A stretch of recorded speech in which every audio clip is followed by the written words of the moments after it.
అందరికీ నమస్కారం. నా పేరు doctor K Satish Kumar, speciality orthopaedic surgeon, వీనేన్ హాస్పిటల్స్, బేగంపేట్. మోకాలు నొప్పి తీవ్రతరం అయిపోయి గ్రేడ్ 4 ఆస్టియో ఆర్థరైటిస్ వచ్చిన తర్వాత ఈ రోజున్న ఏకైక సక్సెస్ఫుల్ బెస్ట్ ట్రీట్మెంట్ ఏమిటంటే జాయింట్ రీప్లేస్మెంట్. ఎంతోమంది ఈ జాయింట్ రీప్లేస్మెంట్ చేయించుకోవడానికి చాలా రకాల అపోహల వల్ల భయపడుతున్నారు. ఒక క్వాలిటీ లైఫ్ స్టైల్ని కోల్పోతున్నారు వాళ్ళు. సో ఇటువంటి వాళ్ళందరినీ విశ్లేషణ చేసినప్పుడు మాకు అర్థమైన పాయింట్ ఏమిటంటే, ఆపరేషన్లో ఉండే ఫిజియోథెరపీ తర్వాత ఆపరేషన్ తర్వాత ఉండే నొప్పికి భయపడి ఈ ట్రీట్మెంట్ చేయించుకోవడానికి ఎంతోమంది ఇబ్బంది పడుతున్నారని మాకు తేలిపోయింది. అయితే ఈ నొప్పిని తగ్గించుకోవడానికి సమర్థవంతమైన ఫిజియోథెరపీ చేయడానికి ఎటువంటి మార్పులు మా ట్రీట్మెంట్ విధానంలో, మా శస్త్రచికిత్సా విధానంలో చేశామనేది దీని ముందు వీడియోలో మాట్లాడాము. ఇక్కడ మాత్రము ఇంకొకటి, అసలు ఆపరేషన్ చేయించుకోకపోతే ఏమవుతుంది, విడిచిపెడితే ఏమవుతుంది అన్న ప్రశ్న చాలామందిని ఇబ్బంది పెడుతూ ఉంది. దీనికి సంబంధించి పూర్తి విశ్లేషణాత్మకంగా సైంటిఫిక్గా చెప్పండి డాక్టర్ గారని కొంతమంది అడగడంతో ఈ వీడియో చేస్తున్నాం అన్నమాట. మొట్టమొదటిగా మోకాలు నొప్పి ఎందుకు వస్తుంది అంటే, అరిగిపోవడం వల్ల నొప్పి వస్తుంది. ఏం అరిగిపోతుంది? కార్టిలేజ్ అనేది అరిగిపోతుంది. మృదులాస్థి, మోకాలు లోపల ఉండే స్మూత్ లేయర్ని కార్టిలేజ్ అంటారు. ఈ కార్టిలేజ్ డ్యామేజ్ అయిపోవడం వల్ల నొప్పి అనేది వస్తుంది. అది ఇక ఫైనల్ స్టేజ్కి వచ్చిన తర్వాత జాయింట్ రీప్లేస్మెంట్. జాయింట్ రీప్లేస్మెంట్ చేయించుకోకపోతే ఏమవుతుంది అనే ప్రశ్న. దీంట్లో మొట్టమొదటిగా మనం అబ్జర్వ్ చేయాల్సింది ఏమిటంటే, ఈ ఆర్థరైటిస్ అనేది ప్రాణాంతకమైనదా? జాయింట్ రీప్లేస్మెంట్ చేయించుకోకపోతే ప్రాణం పోతుందా? ఎందుకంటే ఎన్ని పోయినా ఇబ్బంది ఏం లేదు, కానీ ప్రాణం పోతుంది, ప్రాణం మీదకి వస్తుంది అనేటప్పటికీ ఎటువంటి ట్రీట్మెంట్ అయినా తీసుకోవడానికి చాలామంది ముందుకు వస్తారనమాట. అందుకని చెప్తున్నాను, జాయింట్ రీప్లేస్మెంట్ చేయించుకోకపోతే అరుగుదల ఏ స్థాయికి వెళ్ళినా కానీ ప్రాణం మీదకి రాదు. ఇది మాత్రము ఖచ్చితంగా గుర్తుపెట్టుకోండి. తర్వాత మరి ఏమవుతుంది జాయింట్ రీప్లేస్మెంట్ చేయించుకోకపోతే? అరుగుదల అనేది అట్లా కంటిన్యూ అయిపోవడం వల్ల, ఎముక చుట్టూ ఉన్న కంట్రాల్ డ్యామేజ్ అయిపోవడం వల్ల, మోకాళ్ళు పూర్తిగా వంకర అయిపోవడం వల్ల ఇప్పుడు ఎంత దూరం అయితే నడుస్తున్నారో ఆ నడక అనేది మెల్లమెల్లగా తగ్గిపోతుంది.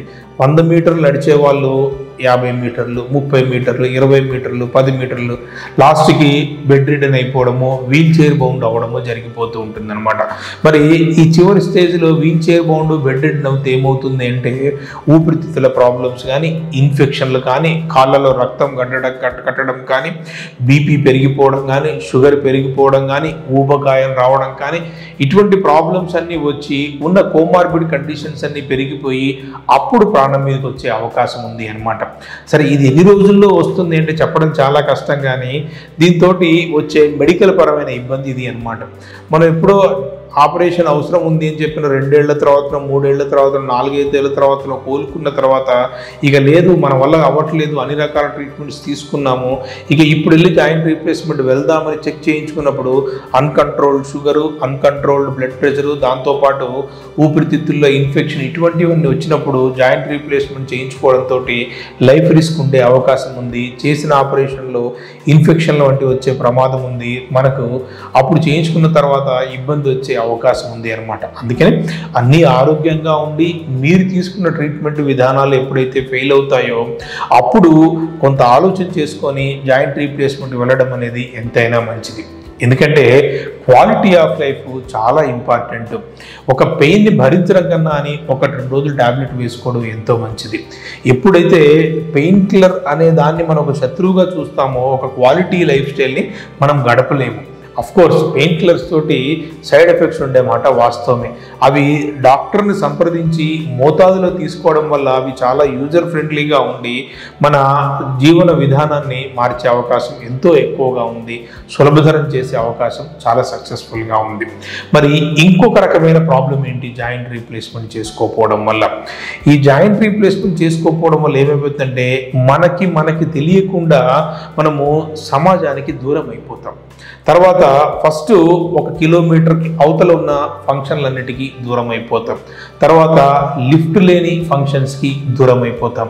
తర్వాత ఎస్కలేటర్ లేని ఫంక్షన్స్కి దూరం అయిపోతాం. తర్వాత ట్రాన్స్పోర్ట్ ఫెసిలిటీ లేని ఫంక్షన్స్కి దూరం అయిపోతాం. మెల్లగా ఇంటి బయట ఉండే వాళ్ళందరికీ దూరం అయిపోతాం. తర్వాత ఇంట్లో ఫస్ట్ ఫ్లోర్లో సెకండ్ ఫ్లోర్లో ఉన్న వాళ్ళకి దూరం అయిపోతాం. తర్వాత మన రూమ్లో ఉన్న వాళ్ళకి దూరం అయిపోతాం. ఇది స్టేజెస్, అందరిలో ఒకే తీరుగా ఉంటుందా అంటే చెప్పలేము. కానీ ఇట్లా ఉండడం వల్ల దీనికి ఊబకాయం కారణం కావచ్చు, సైకలాజికల్ ప్రాబ్లం కూడా కారణం కావచ్చు. ఎందుకంటే మనము మన చుట్టాలని రెగ్యులర్గా కలుస్తూ ఉంటేనే, పాజిటివ్ వ్యక్తుల్ని కలుస్తూ ఉంటేనే ఏమైపోతుందంటే మనలో కూడా పాజిటివ్ వైబ్రేషన్స్ పెరిగి నొప్పిని తట్టుకునే కెపాసిటీ ఉండి ఒక ఉల్లాసమైన ఉత్సాహవంతమైన జీవితాన్ని గడిపే అవకాశం ఉంది. ఇవి చేయించుకోకపోవడంతో, జాయింట్ రీప్లేస్మెంట్ ఆపరేషన్ చేయించుకోకపోవడం వల్ల మన జీవన శైలిలో చాలా తేడాలు వచ్చేసి ఒక రకమైన డిప్రెషన్కి కొంతమంది గురయ్యే అవకాశం ఉంది. సో సున్నిత మనస్తత్వం ఉన్నవాళ్ళు, ఇటువంటి వాటి మీద ఎక్కువగా డిపెండ్ అయ్యే వాళ్ళు నాకు తెలిసి కాస్త ధైర్యం చేసుకొని జాయింట్ రీప్లేస్మెంట్ చేసుకోవడంతో ఎవరి మీద ఆధారపడకుండా వాళ్ళ పనులు వాళ్ళు చేసుకునే అవకాశం డెఫినెట్గా ఉంది. ఏ మెడికల్ టెక్నాలజీ అయినా కానీ, మనకు అందరికీ తెలిసిన పారాసిటమాల్ ట్యాబ్లెట్ అయినా కానివ్వండి, అన్నిటికంటే పెద్ద యాంటీబయాటిక్ క్యాన్సర్ మెడిసిన్ అయినా కానివ్వండి, 100కి 100% సేఫ్ అని ఎక్కడా కూడా లేదు.